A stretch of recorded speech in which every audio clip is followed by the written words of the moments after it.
The Iraqi army exists no more.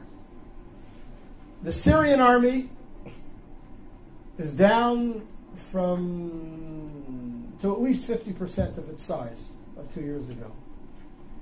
The Egyptian army, all of its 14 divisions, maybe 7 are in any way active, not corroded, corrupt, falling apart.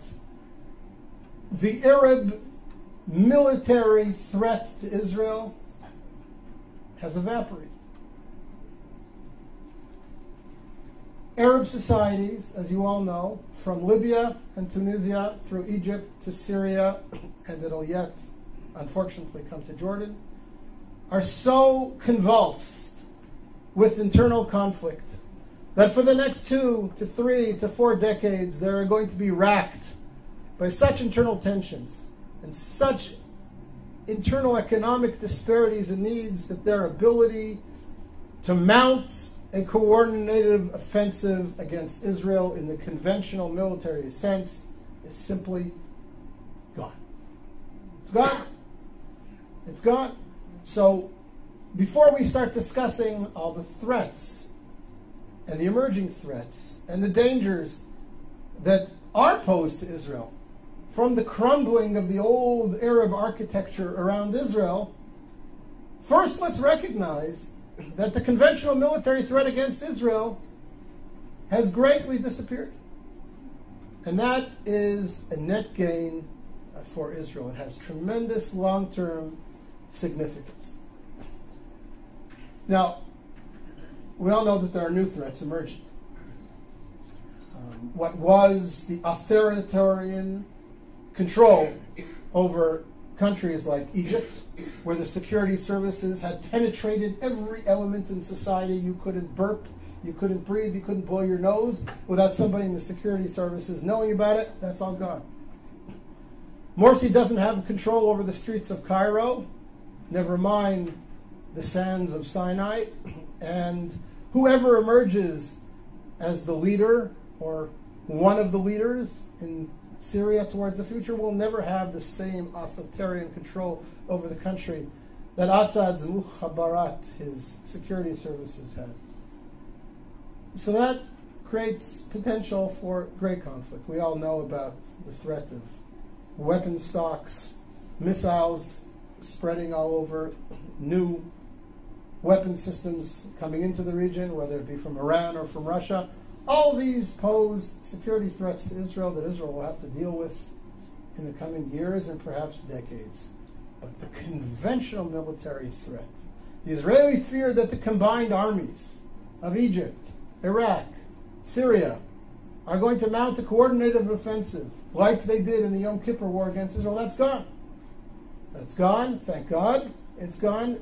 And therefore I say to you, again, Israel is winning.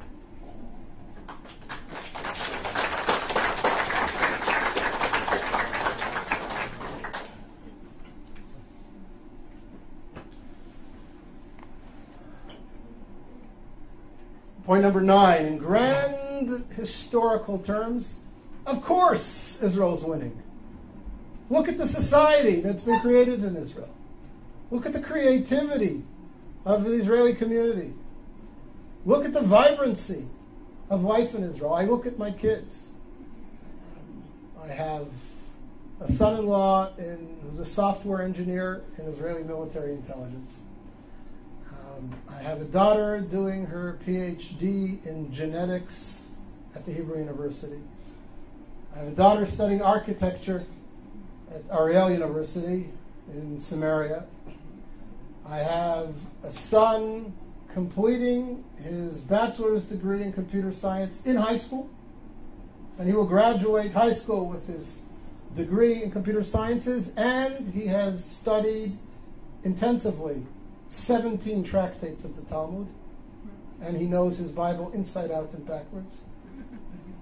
And I have 2 younger kids who are in younger grades, and I look at them and I see their contributions and their future contributions to Israeli society, and I look at their friends who are all doing similar exciting things, and one of my daughters is a little bit of an artist as well. And you look at this and you say, what a wonderful youth we have, what a powerful country we have.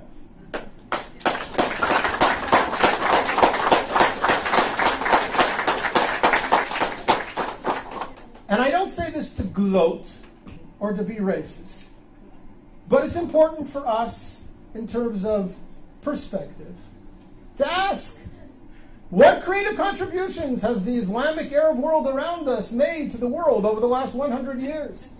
What technologies have been bought by Facebook, Yahoo, Microsoft, and Intel from Saudi Arabia? What's the gross national product of all 40 Arab countries around us put together, leaving oil aside? And again, not because I mean to